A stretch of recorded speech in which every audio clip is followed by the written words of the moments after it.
ذکر چل رہا تھا صحابہ کرام رضوان اللہ تعالی علیہم اجمعین کا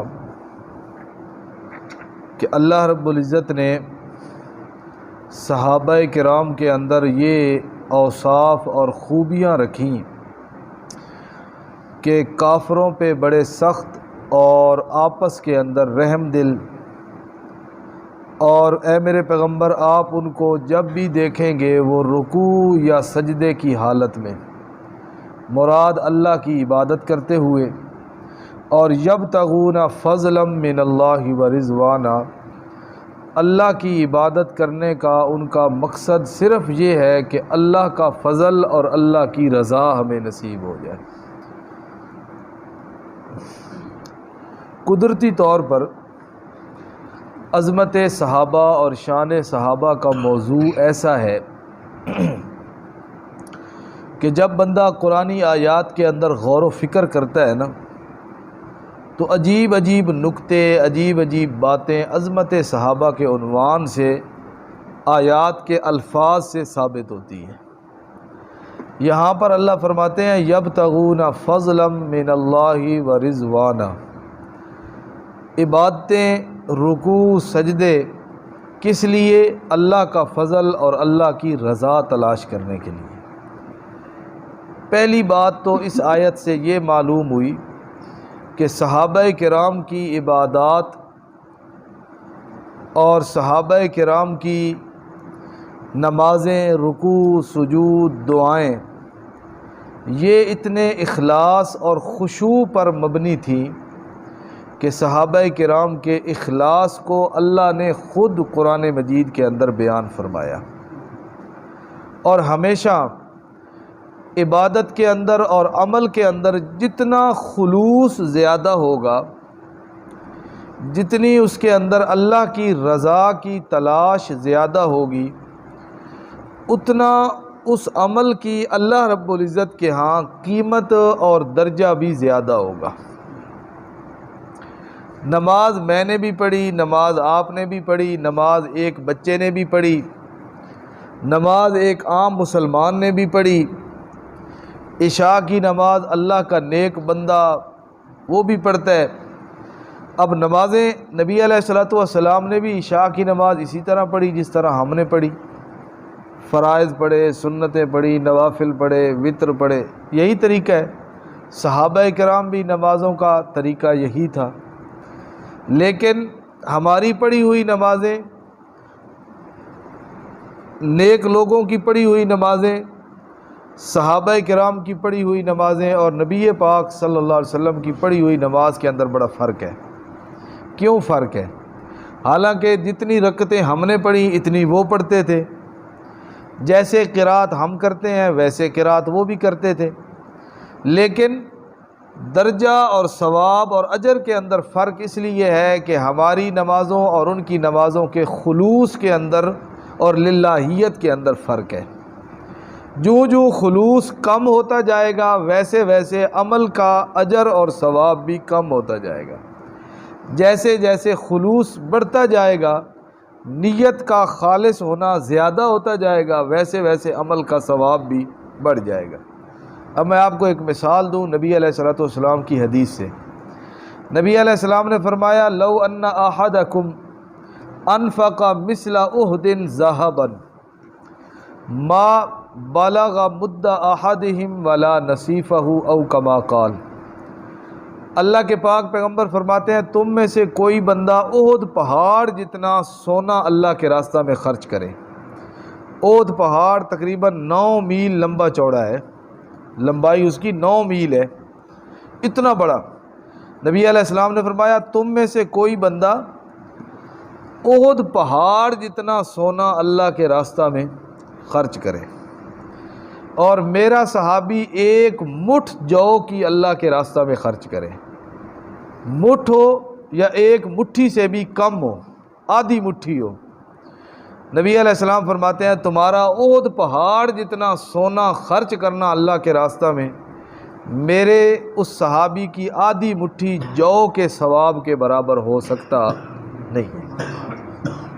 اب آپ عمل دیکھیں، ایک طرف سونا ہے اور اس کی کتنی قدر ہے، احد پہاڑ جتنا، اور دوسری طرف اللہ کے پیغمبر کا صحابی ایک مٹھی جو اللہ کے راستہ میں دیتا ہے، نبی علیہ السلام فرماتے ہیں وہ اجر اور وہ ثواب اس کے برابر پھر بھی نہیں ہو سکتا۔ کیوں؟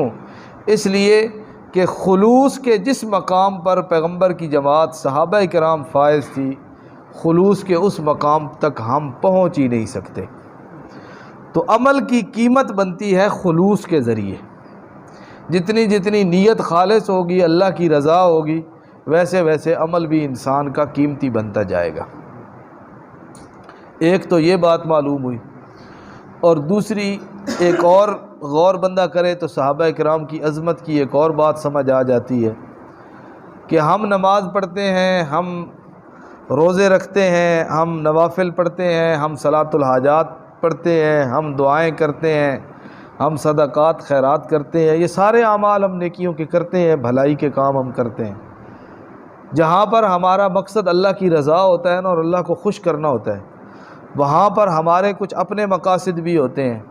دعا میں اس لیے لمبی لمبی دعائیں کرتا ہوں کہ میرے گھر میں کوئی بندہ بیمار ہے، میں خود بیمار ہوں، میری اولاد میں سے، میرے بہن بھائیوں میں سے، میرے ماں باپ میں سے کوئی بندہ بیمار ہے، تو مجھے اس بیماری اور اس پریشانی کی وجہ سے اللہ کا دروازہ یاد آ گیا۔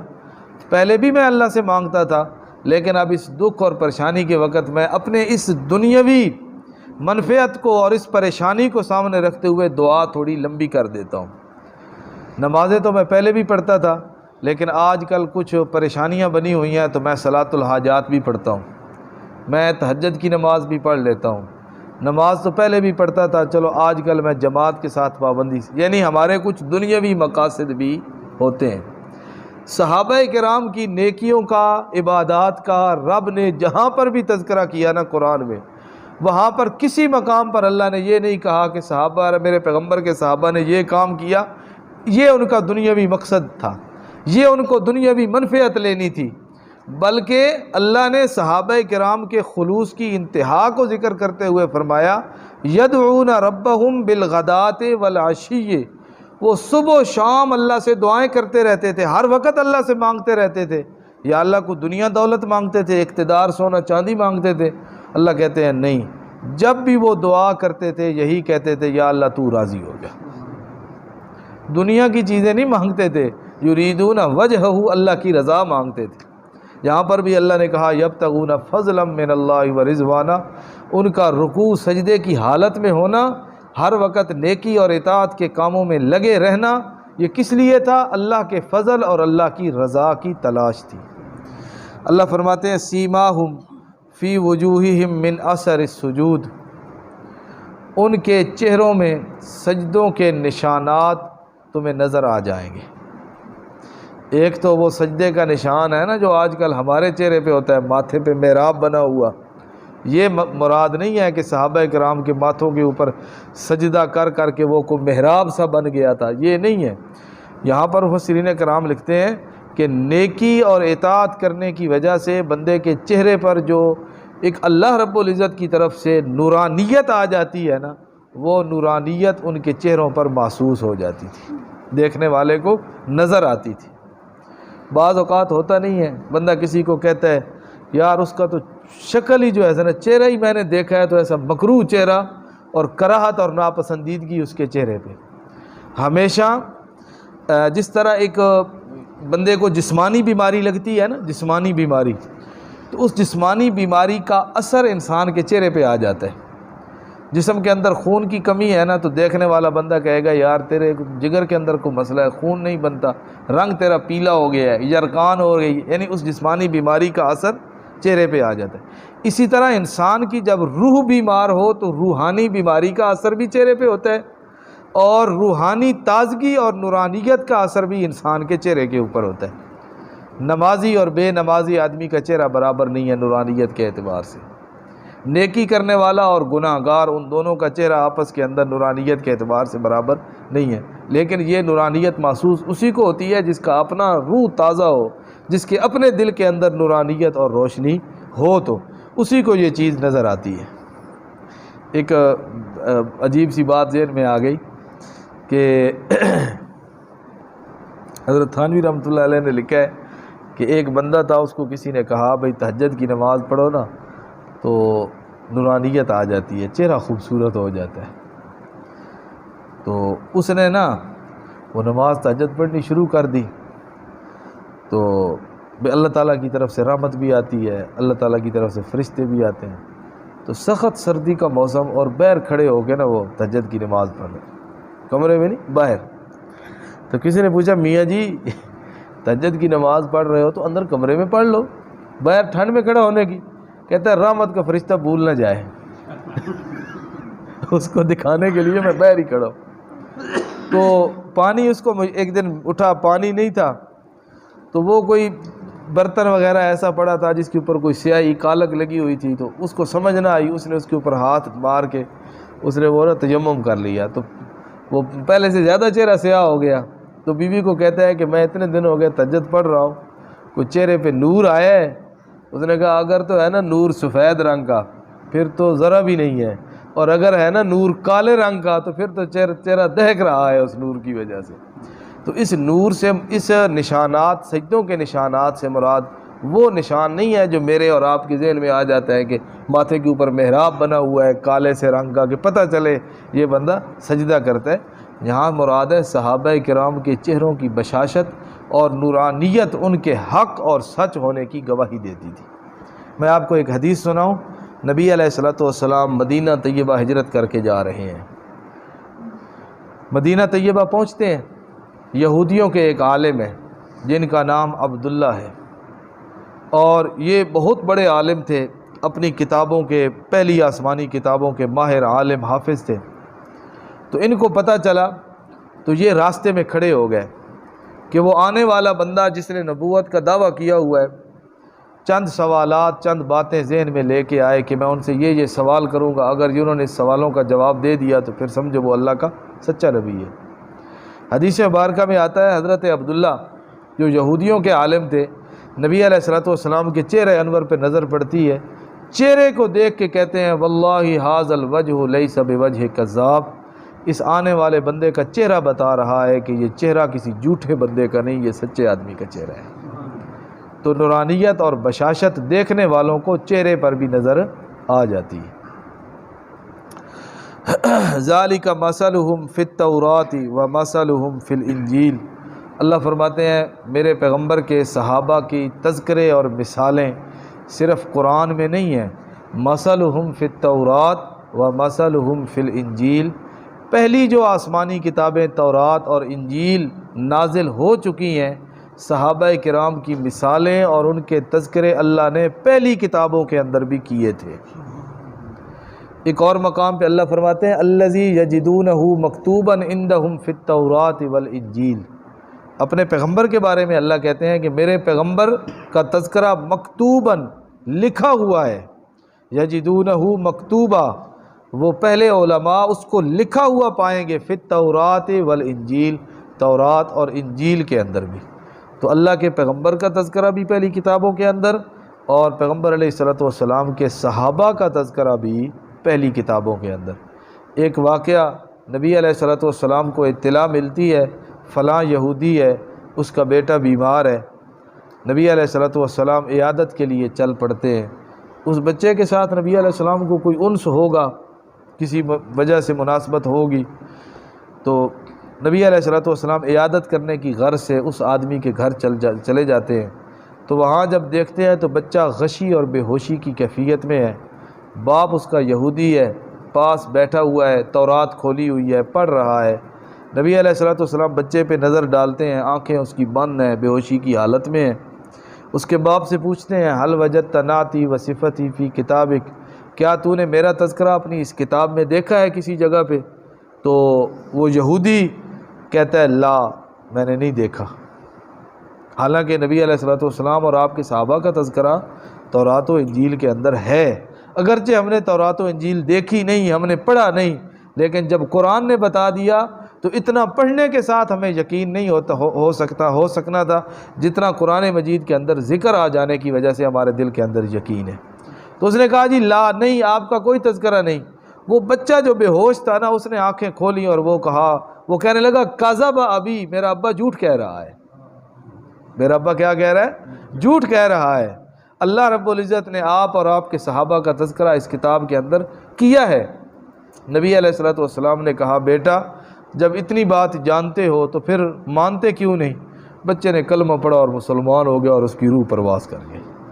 تو بات کرنے کا مقصد یہ ہے کہ نبی پاک صلی اللہ علیہ وسلم اور آپ کے صحابہ کا تذکرہ پہلی کتابوں کے اندر موجود ہے۔